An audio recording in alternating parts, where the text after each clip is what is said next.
அடையாளப்படுத்துவது என்றால் வார்த்தையை, வசனத்தை அதிகாரப்படுத்துகிறது. அல்லேலூயா. இந்த கண்மலை யாரை அடையாளப்படுத்து தெரியுமா உங்களுக்கு? இந்த கண்மலை யாரை அடையாளப்படுத்துது என்றால் ஆண்டவராகிய இயேசு கிறிஸ்துவை நமக்கு அடையாளப்படுத்துகிறது. ஆண்டவர் நமக்கு ஒரு முறையை என்னாகும் புஸ்தகத்திலேயே சொல்லி வைத்திருக்கிறார்.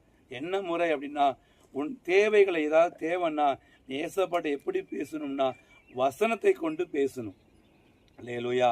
நீ கோலை எடுத்துக்கொண்டு நீயும் சகோதரனும் அப்போ குடும்பமா என்ன பண்ணுங்க, இந்த கண்மலை பார்த்து பேசுங்கிறார்.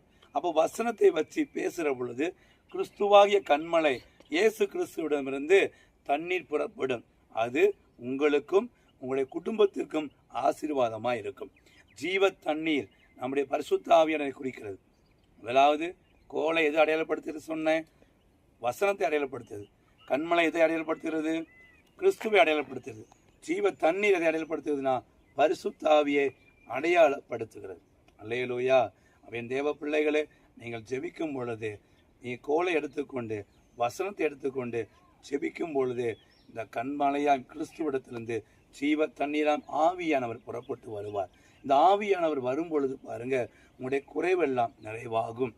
ஏன்னா ஜீவ தண்ணீர், ஒருவன் தாகம் உள்ளவனா இருந்தால் இடத்தில் வளர்க்கடவன் என்று ஆண்டவர் சொல்லியிருக்கார்.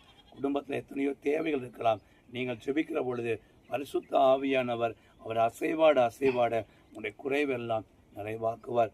நிறைவானது வரும் பொழுது குறைகள் எல்லாம் ஒளிந்து போகும். என் தேவ பிள்ளைகளை, கிறிஸ்துவிடம் பேசுகிறதுக்கு ஒரு முறையை ஆண்டவர் இன்றைக்கு கற்றுக் கொடுக்கார். வசனத்தை கொண்டு பேசு, வார்த்தையை கொண்டு பேசு.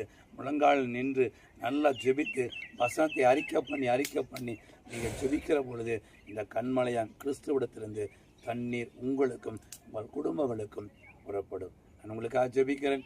ஜெபிக்கலாமா? தகப்பனே, இதை பார்க்குற ஒவ்வொரு குடும்பத்துக்காக, பிள்ளைகளுக்காக நான் ஜெபிக்கிறேன். ஆண்டவரே, நேரே கண்மலையாம் கிறிஸ்து, இந்த கண்மலையாம் கிறிஸ்துவை நோக்கி வசனத்தை கொண்டு நாங்கள் ஜெபிக்க எங்களுக்கு ஜெப ஆவியை ஊற்றுங்க. ஆண்டவர், நாங்கள் ஜெபிக்கிற பொழுது ஜீவ தண்ணீராம் பரிசுத்த ஆவியர் எங்களிடத்தில் வந்து என்னுடைய தேவையெல்லாம் சந்திக்கட்டும். சுவாமி, நம்முடைய கரத்தில் ஒப்புவிடுகிறோம். ஆசீர்வதிங்க.